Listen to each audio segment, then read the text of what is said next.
She was one woman against the entire Assyrian Empire. The General Holofernes was the enemy of her people Israel, yet she, Judith, had an inner strength rooted in her faith.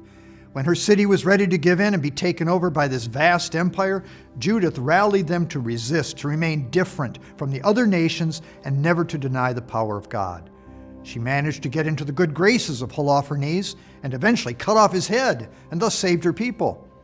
Her strength of character to see all of this through was a gift from God. We need to be clear what we mean by this term. This term, self-control, is used by St. Paul to talk about one's mastery over oneself, about being moderate or temperate in one's behavior. But the Greek word itself means in strength, that is, being inwardly strong. What is this inward strength meant to handle?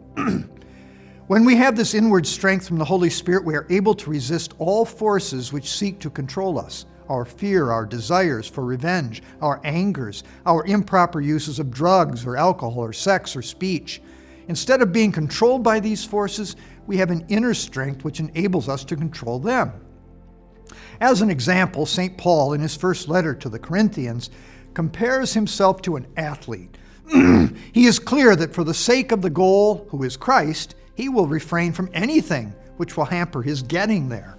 This is just like someone training for football or track or any other sport. We give up a lot. We discipline our bodies. We focus our minds, all for the sake of the prize which will come at the end. Now, we need to be clear about what we mean here. This inner strength is not something we create in ourselves. This is not some extra oomph that we put into our efforts.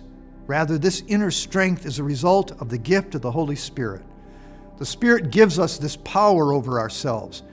As you know, we can often be our own worst enemy. The Spirit helps us to be disciplined and focused on Christ. How will the Spirit help us to live in this kind of inner strength? It seems to me there are three ways. First, the Holy Spirit helps us not to be dragged down. The book of Sirach mentions this. Do not follow your base desires, but restrain your appetites. If we wallow in the mud, we will not be able to have our souls lifted up to do the things of God. Judith needed this inner strength to control her fears, or she would have been dragged down. Instead, she was able to be God's agent for the salvation of his people. Secondly, the Holy Spirit helps us to develop a disciplined life.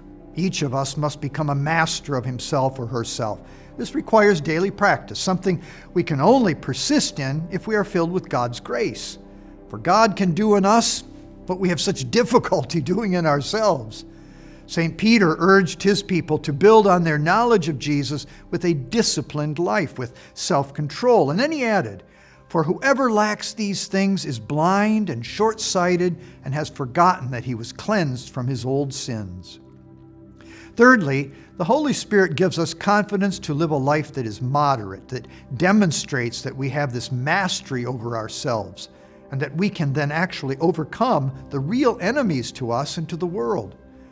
Judith sang this song, for God is the Lord who crushes wars, for he has delivered me out of the hands of my pursuers. The Lord has foiled them by the hand of a woman.